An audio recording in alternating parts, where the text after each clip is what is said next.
ଭଉଣୀ ସୁପର୍ଣ୍ଣିକା ପାଇଁ ରାବଣଟା ଯୁଦ୍ଧ କରିବାକୁ ଯାଇଥିଲା, ହେଲେ ରାବଣ ଜାଣିନି ଏଇଟା ରାକ୍ଷସୀଟା। ସେନ୍ସ ଅଛି ବୋଲି କଥା ଗୁଡାକ କହିଯାଉଛି। ତମେ କୋଉ ଭଉଣୀ? ଜଗନ୍ନାଥ ବଳଭଦ୍ରଙ୍କ ମଝିରେ ବସିଥିବା ସୁଭଦ୍ରା ଭଉଣୀ, ନା ଫରେନ୍ ହିଲର ପରି ନିଜର ଭାଇର ମାଂସକୁ କାଟି କାଟି ଖାଉଥିବା ଗୋଟେ ରାକ୍ଷସୀ? କୁହ, ଜବାବ ଦିଅ। ନମସ୍କାର, ଜୟ ଜଗନ୍ନାଥ। ମୁଁ ସୋମନାଥ ସାହୁ ଏ ବର୍ଷ ଯାତ୍ରା ଦୁର୍ଗାଶ୍ରୀ ଗଣନାଟ୍ୟରେ ଯୋଗଦାନ କରିଛି। କେତେ ଆଶାବାଦୀ ଅଛନ୍ତି ଚରିତ୍ରକୁ ନେଇ? ନିହାତି ବହୁତ ଭଲ ଚରିତ୍ର ତ ମୋର ପଡ଼ିଛି। ଆମର ରଚନା ନିର୍ଦ୍ଦେଶନା ଅଜୟ ସାର୍, ଅଜୟ କୁମାର ଦତ୍ତଙ୍କ ନାଟକ ପଡ଼ିଛି ଛୋଟା ନାଉରୀ କରିଦେ ପାରି। ସେଥିରେ ଗୋଟେ ସିବିଆଇ ଗୋଟେ ମାଙ୍କଡ଼ ଭୂମିକାରେ ମୁଁ ଅଭିନୟ କରୁଛି। ପ୍ରତି ଷ୍ଟେପ୍ରେ ଯେଉଁଠି ଅନ୍ୟାୟ ହେଉଛି ସେଠି ମୁଁ ବାହାରି ପ୍ରତିବାଦ କରୁଛି।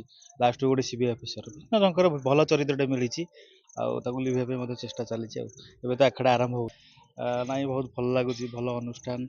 ଆଉ ଭଲ ଆସନ୍ତୁ, ମାନେ ଯେଉଁମାନେ ବି ରହିଛନ୍ତି ଟିମ୍ ୱାର୍କ ଭଲ କୋଅପରେଟ୍ କରୁଛନ୍ତି। ଆମଠୁ ଯେଉଁମାନେ ବି ଅଛନ୍ତି ସିନିୟର ଯେଉଁମାନେ ଅଛନ୍ତି ଭଲ କୋଅପରେଟ୍ କରୁଛନ୍ତି, ଭଲ ଚାଲିଛି।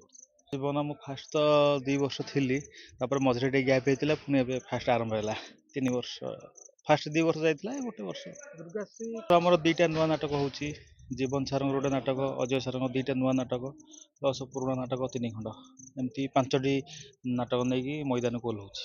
ଭଲ ଭଲ ଟିମ୍ ୱାର୍କ ଆମର, ସାକ୍ଷୀ କଳାକାର ଯେଉଁମାନେ ଅଛନ୍ତି, ଦିଦିମାନେ ହୁଅନ୍ତୁ, ଆମର ବଡ଼ ଭାଇମାନେ ଅଛନ୍ତି, ଭଲ କୋଅପରେଟ୍ କରୁଛନ୍ତି।